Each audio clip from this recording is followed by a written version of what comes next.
And then, in an instant, the day's beauty was shattered. A celebration became a tragedy. And so we come together to pray and mourn and measure our loss. But we also come together today to reclaim that state of grace, to reaffirm that the spirit of this city is undaunted, and the spirit of this country shall remain undimmed. To Governor Patrick, Mayor Menino, Cardinal O'Malley, and all the faith leaders who are here, Governors Romney, Swift, Weld, and Dukakis, members of Congress, and most of all, the people of Boston and the families who've lost a piece of your heart. We thank you for your leadership. We thank you for your courage. We thank you for your grace.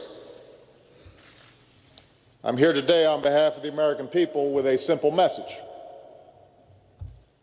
Every one of us has been touched by this attack on your beloved city. Every one of us stands with you.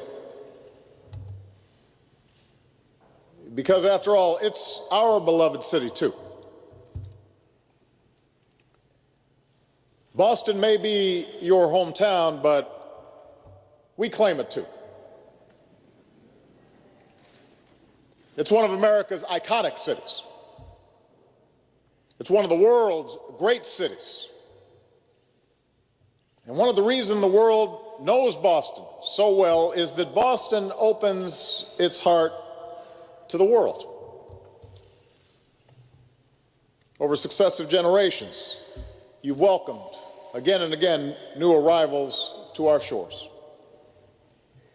Immigrants who constantly reinvigorated this city and this commonwealth and our nation. Every fall, you welcome students from all across America and all across the globe.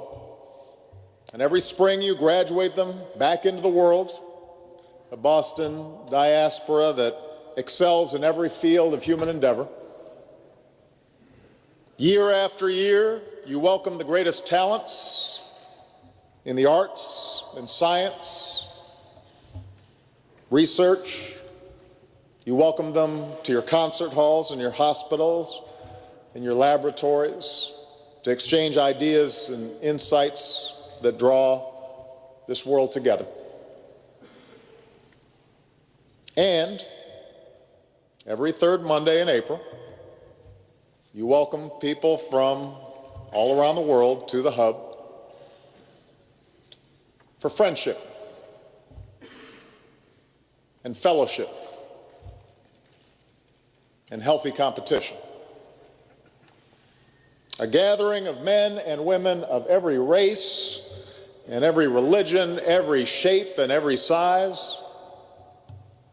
A multitude represented by all those flags that flew over the finish line.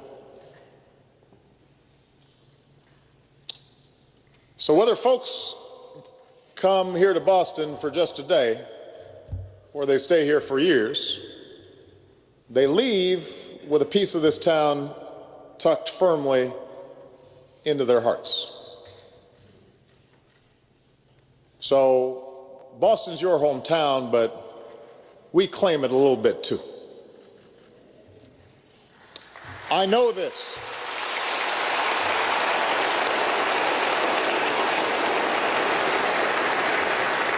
I know this because there's a piece of Boston in me. You welcomed me as a young law student across the river. Welcomed Michelle too. You welcomed me.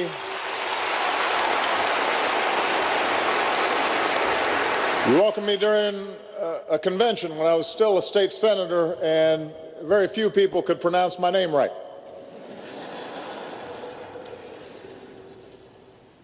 Like you Michelle and I have walked these streets. Like you, we know these neighborhoods.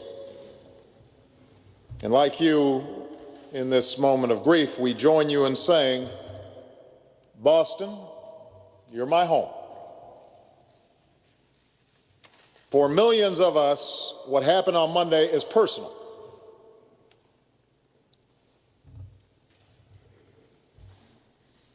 It's personal.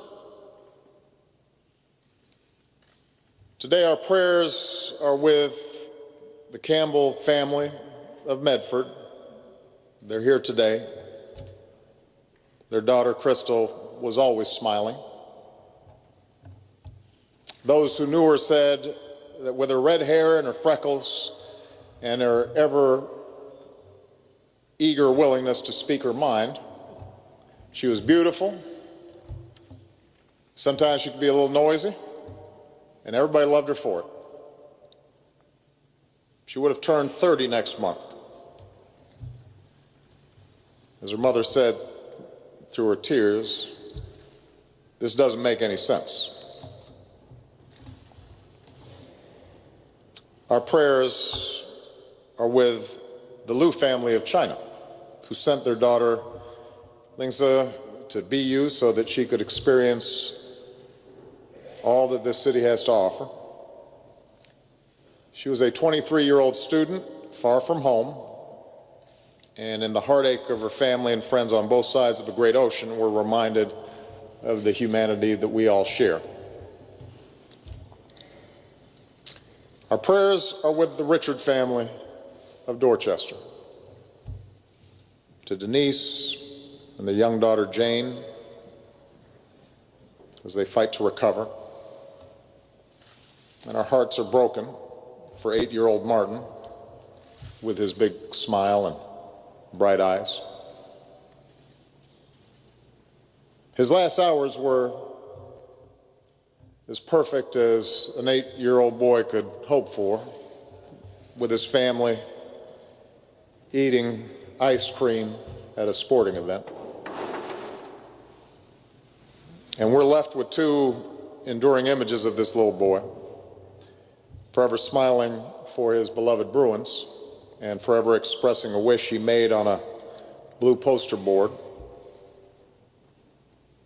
No more hurting people. Peace.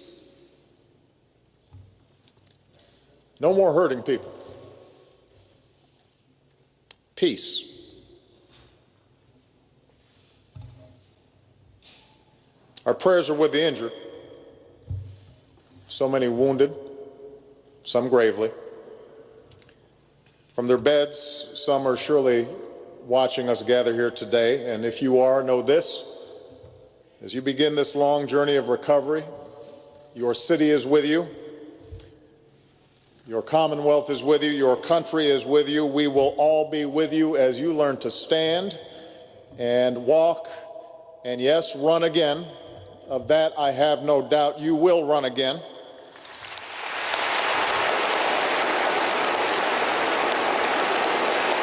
You will run again.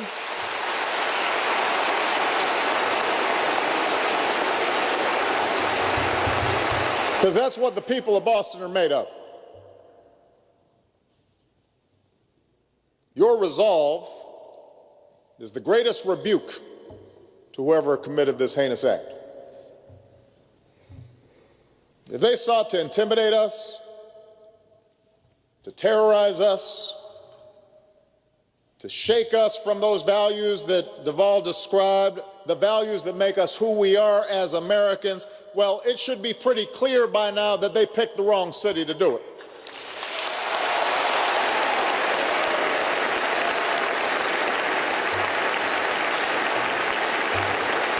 Not here in Boston.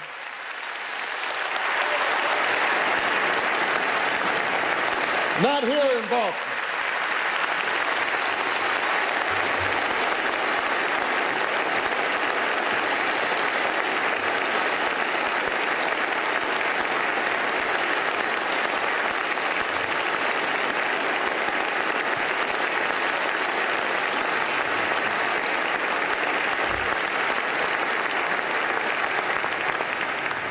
You've shown us, Boston, that in the face of evil, Americans will lift up what's good. In the face of cruelty, we will choose compassion. In the face of those who would visit death upon innocence, we will choose to save and to comfort and to heal. We'll choose friendship. We'll choose love.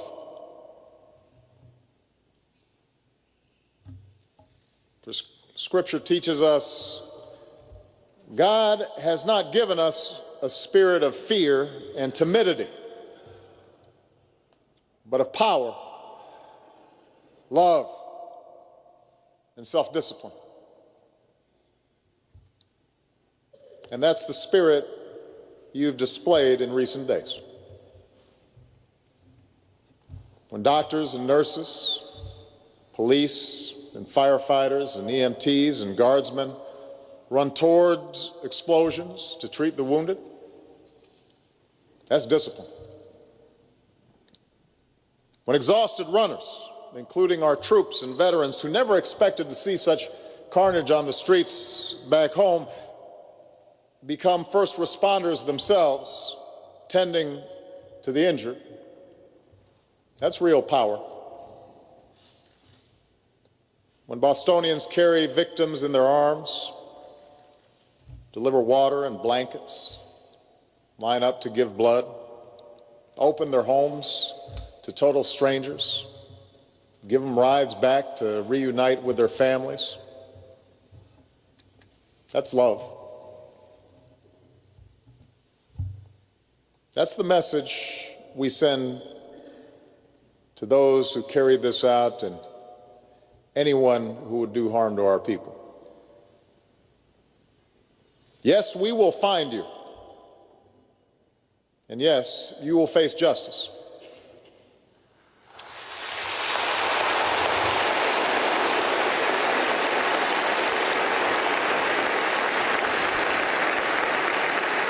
We will find you, we will hold you accountable, but more than that, our fidelity to our way of life, to our free and open society, will only grow stronger.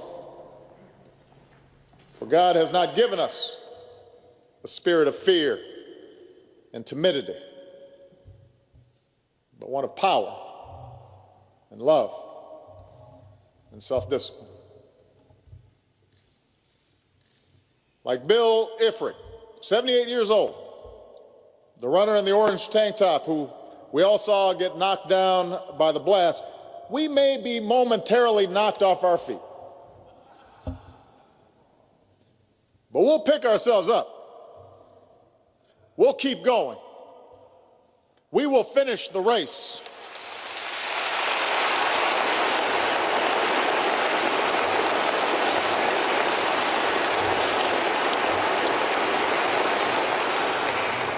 In the words of Dick Hoyt, who's pushed his disabled son Rick in 31 Boston marathons, we can't let something like this stop us. This doesn't stop us. And that's what you've taught us, Boston. That's what you've reminded us. To push on. To persevere. To not grow weary, to not get faint, even when it hurts, even when our heart aches. We summon the strength that maybe we didn't even know we had, and we carry on. We finish the race. We finish the race. And we do that because of who we are, and we do that because we know that somewhere around the bend, a stranger has a cup of water. Around the bend, somebody's there to boost our spirits. On that toughest mile,